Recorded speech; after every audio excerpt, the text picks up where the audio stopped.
Magandang araw po sa inyong lahat. Ngayon ay samahan ninyo ako sa pangunguha ng kwantong.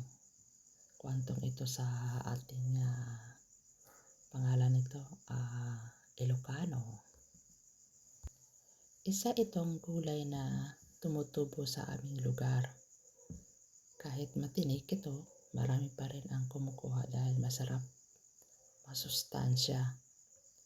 Habang namimitas tayo, kailangan nating mag-ingat dahil may mga tinik ang halaman. Dahan-dahan lang ang paghawak para hindi masugatan ang ating mga kamay. Kasi ito pa nga guys, matinik ito. Maraming tinik ito sa mga sa paikot dyan sa tingnan nyo guys. So, yung pag ko.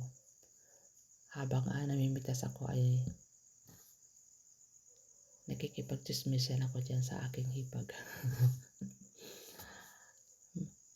Mas mabuti kong maisuot na guwantes.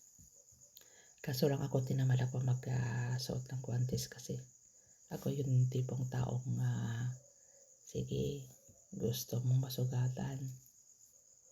Matikman ang sugat, ang tinik sa di ba?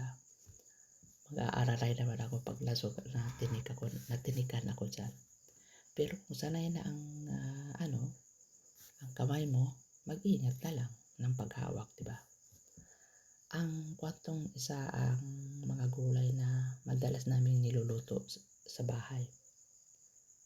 Kapag sariwa ang namimitas nito, mas masarap itong kainin.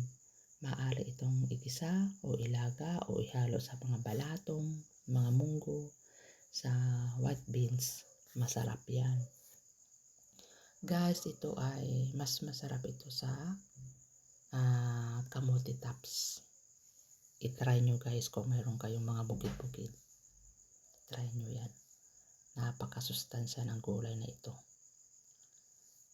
Maraming itong bitamina at mineral na kailangan ng ating katawan. Kaya kung may pagkakataon, mas maganda pa rin ang kumain ng sariwang gulay na galing mismo sa iyong mga taniman. Diba? Nakaba kayo? Habang namimitas ako, pinipili ko lamang ang mga murang dahon. Ayaw ko ng mga gulang kasi ang tinik niyan, masakit na. Malambot na sanga niya, yung mga sanga niya pala, para mas masarap itong lutuin. Iniiwan natin ang maliliit pa upang patuloy silang lumaki at muli tayong nakapitas sa susunod, diba? Ito guys, mga biyayang binibigay ng kalikasan sa atin, kaya dapat natin itong pahalagahan. Napupulol tuloy ako. At talagaan pagpatuloy tayong magkaroon ng masasarap at masustansyang gulay. One time kasi ako ay namitas din last week.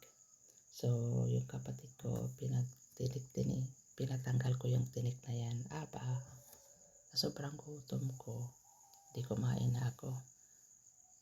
Hindi niya tinanggal lahat at nararamdaman ko yung tinik sa bunganga ko at Ginoo ko Santa Maria. Yun na nga hindi ko na inulit na ibinigay sa kanya. Ako na mismo ang nagtanggal ng tinik. Hindi siya marunong magtanggal.